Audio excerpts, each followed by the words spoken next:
आज के दिन अपनी तकरीर में 2 लाइन से शुरू करना चाहता हूं, अगर इजाजत हो।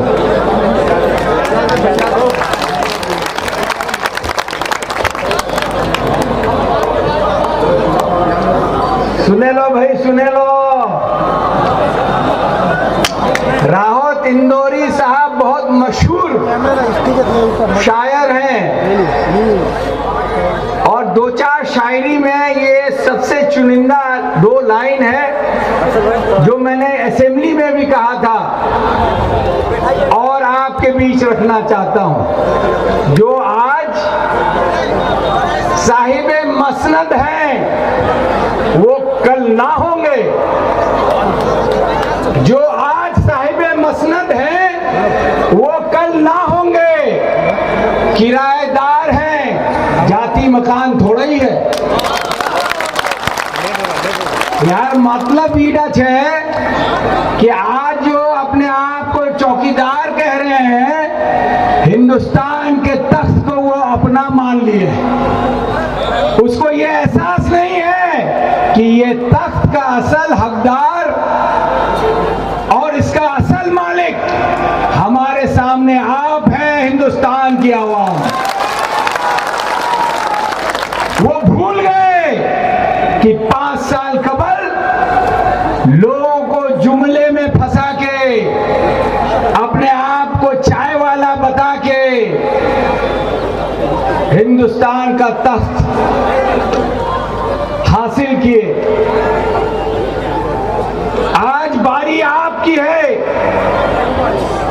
जो मकान के मालिक आप हैं। आपको फैसला करना है कि आइंदा 5 साल के लिए क्या आप उसी मोदी जी को बैठाना चाहते हैं उस मकान में? किसको बैठाना चाहते हैं वहां पे?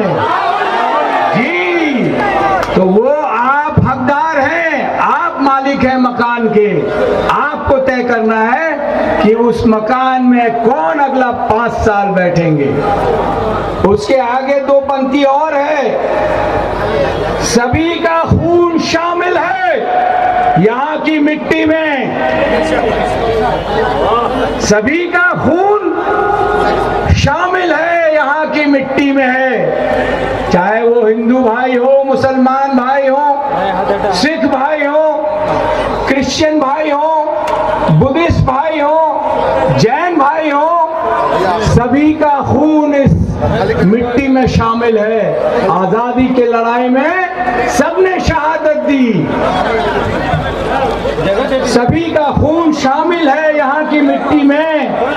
किसी के बाप का हिंदुस्तान नहीं है। ये मैं इसलिए कह रहा हूं कि कुछ लोग समझते हैं वहां बापेर हिंदुस्तान से।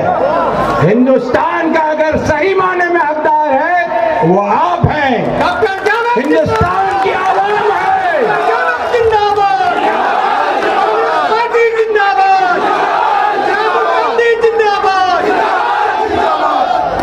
क्यों कहना पड़ रहा है ये आपके बीच में? क्योंकि जब हमने हिंदुस्तान के लोगों ने सवाल पूछने की कोशिश की तो वो हम लोगों को देशद्रोही कह देते हैं। कहते हैं कि नहीं कहते हैं? आपको याद होगा राफेल जहाज जो कांग्रेस के वक्त में 520-26 करोड़ का एक जहाज तय हुआ था, उसको 3.25 गुना में हेलीकॉप्टर आ रही है। भाषण डाकी हो गए मैं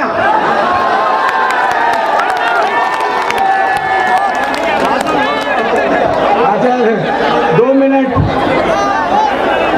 तो जब हिंदुस्तान के लोग इनसे सवाल करते हैं तो वो जवाब नहीं देते। वो कहते हैं कि आप देशद्रोही हैं, वो कहते हैं कि आप पाकिस्तान चले जाइए। तो मेरा कहना है कि हिंदुस्तान हमारा है। हमारे पूर्वजों ने हिंदुस्तान में खून बहाया है और ये हिंदुस्तान में उतना ही हमारा हक है जितना और किसी का है। दोस्तों, बुजुर्गों,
समझिए, राहुल गांधी जी की आंधी चल रही है और आपको उसमें शिरकत करनी चाहिए।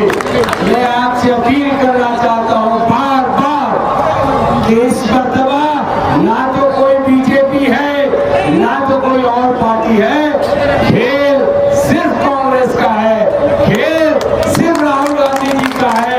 और राहुल गांधी जी के साथ हमारे लालू प्रसाद यादव जी, तेजस्वी यादव जी, जीतन राम मांझी जी, कुशवाहा जी, सनफ मल्ला, मुकेश सिन्हा, सानी जी, शरद यादव जी और सीपीएम हम सब एक है। क्यों एक है? क्योंकि जो 5 साल की सरकार चली उसने हिंदुस्तान का कमर तोड़ दिया, गरीबों का पैसा लूट के अपने पूंजीपति दोस्तों को बांट दिया। हमें वो पैसा लेना है और अपने गरीब भाइयों को देना है। आपने सुना शत्रुघ्न जी ने खुद कहा कि 25 करोड़ लोग, 5 करोड़ परिवार जो सबसे नीचे कमजोर जो गरीब है उनको 72,000 रुपया सालाना मिलेगा। और आप जानिए कितनी मदद होगी, उनके भी बच्चे अच्छी तालीम पा सकेंगे, उनके घर में बीमार होगा तो अच्छा इलाज कर पाएंगे, उनके बच्चे भी अच्छी दवाई और अच्छे कपड़े ईद में पहन सकेंगे, उनके भी बच्चे दिवाली में पटाखे तोड़ सकेंगे। मेरे भाइयों और बुजुर्गों, हमें उन पे यकीन करना है जिन्होंने जो कहा है वो किया है। मध्य प्रदेश में भी उन्होंने, राजस्थान, मध्य प्रदेश, छत्तीसगढ़, आपको याद होगा वहां जब इलेक्शन हो रहा था वहां के किसानों की बदहाली को देखते हुए राहुल गांधी जी ने यह फैसला किया कि हम मदद करेंगे किसानों को, हम लोन माफ करेंगे। और वहां के लोगों ने बीजेपी का दल माना जाता है, वहां बीजेपी को भाव देगा और कांग्रेस को मौका दिया। 10 दिन का समय